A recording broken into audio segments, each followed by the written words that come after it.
Welcome back to another stock analysis, where I look at some key metrics to calculate the fair value and my buy price for the stock. Today I'm going to analyze UPS, which is one of the biggest companies in the industrial sector. Last, they've generated a revenue of $97.3 billion and they have a market capitalization of $138 billion.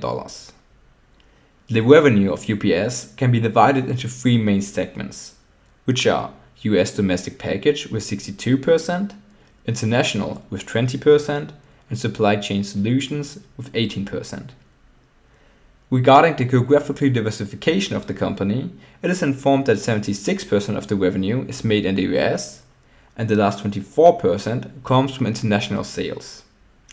Even though the international sales aren't divided precisely, the company still informs that it consists of sales coming from Europe, Asia Pacific, Canada, Latin America, and ISMEA. If you want to know more about the revenue or of the company in general, you can check out the annual report of UPS, which I've linked down below. Enough about the introduction. Let's find out if UPS is a good stock to buy at its current value. The key matrix I use to calculate the fair value and buy price for UPS is the dividend yield. I'll start with plotting the dividend yield for the last few years in a historical chart. I choose the dividend yield because a consistent dividend policy for me is the best indicator for a stable company.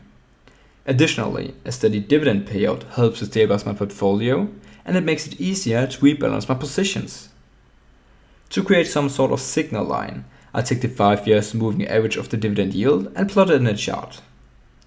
The simple approach is now that the stock seems overvalued when it's under the moving average and undervalued when it's over it. The average of the last 5 years is 3.4%, and I would like to define this as the historical dividend yield. Since the historical yield is the fundament for my fair value and buy price calculation, this value shouldn't be too volatile. In an ideal case, the curve will give a straight line. I can measure how much the curve deviates from this ideal straight line by calculating the relative standard deviation, which for UPS is 3.6%.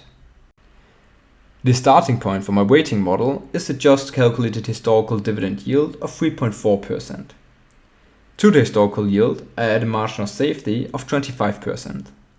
Although this value will be adjusted upwards or downwards, depending on how well the company scores at my weighting model, where I always use the same 7 matrix. The first matrix I use is the earlier calculated relative standard deviation, and the 3.6% of UPS are in the green section of a weighting scale. Therefore, I'll subtract 5% from the marginal safety. As a dividend investor, the dividend growth of course is a very important matrix for me. In 2007, $1.68 were paid, and in 2022, $6.08 is expected.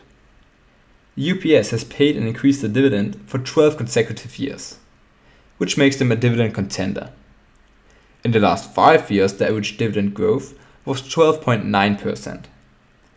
This is a good value and in the dark green section of our rating scale, and therefore I subtract 10% from the marginal safety. By looking at the payout ratio, I'll find out if this high dividend growth is sustainable for the company. I always look at the payout ratio in respect to the free cash flow, which is the cash flow the company has available after they've paid all necessary expenses.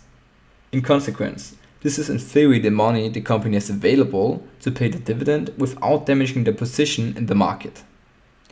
The free cash flow from UPS has increased from $6.4 billion in 2018 to $10.8 billion in 2021. The cash dividend were respectively $3.2 billion and $3.6 billion.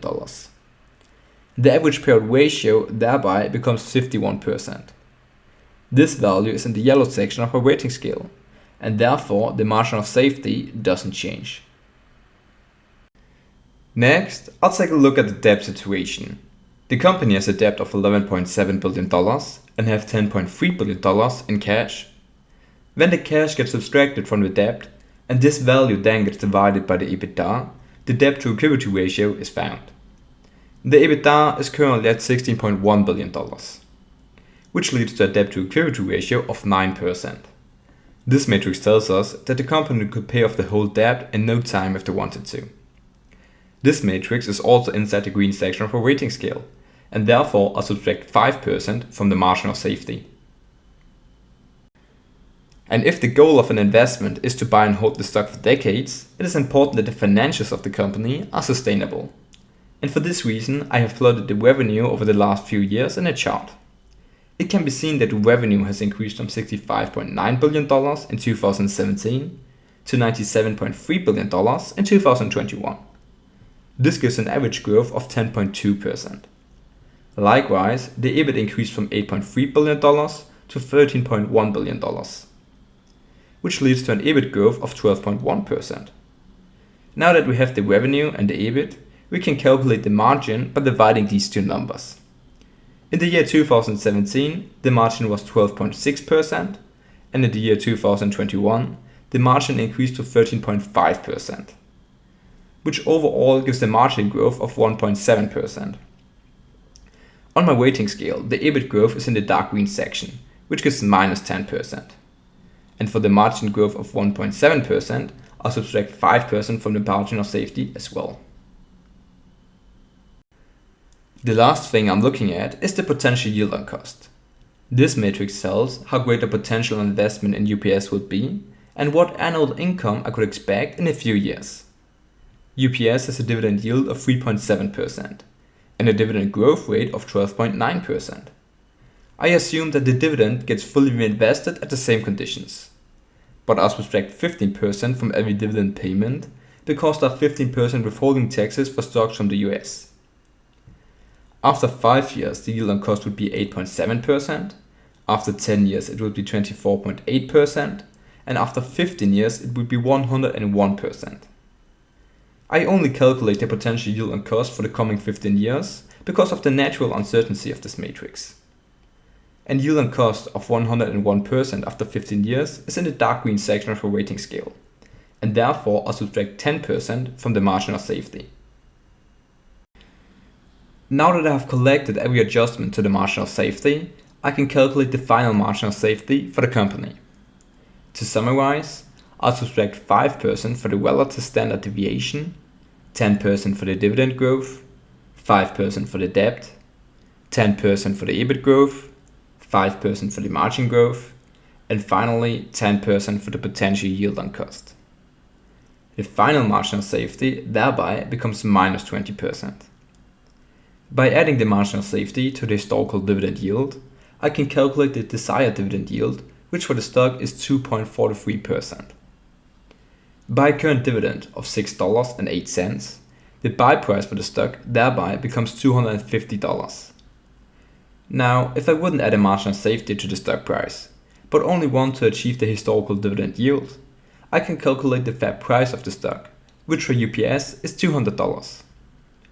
To better understand these numbers, I have plotted a marginal safety curve in the historical yield chart. This new curve always lies 20% under the historical yield curve. Now you can see in the graph that the yield curve is over the historical yield and the marginal safety curve. This suggests that the stock is currently undervalued. This can also be illustrated in stock prices. I consider the stock at its fair value when the price is $200. I would buy the stock at $250. And the stock price is currently at $165. That's it for today's video, and thank you for watching.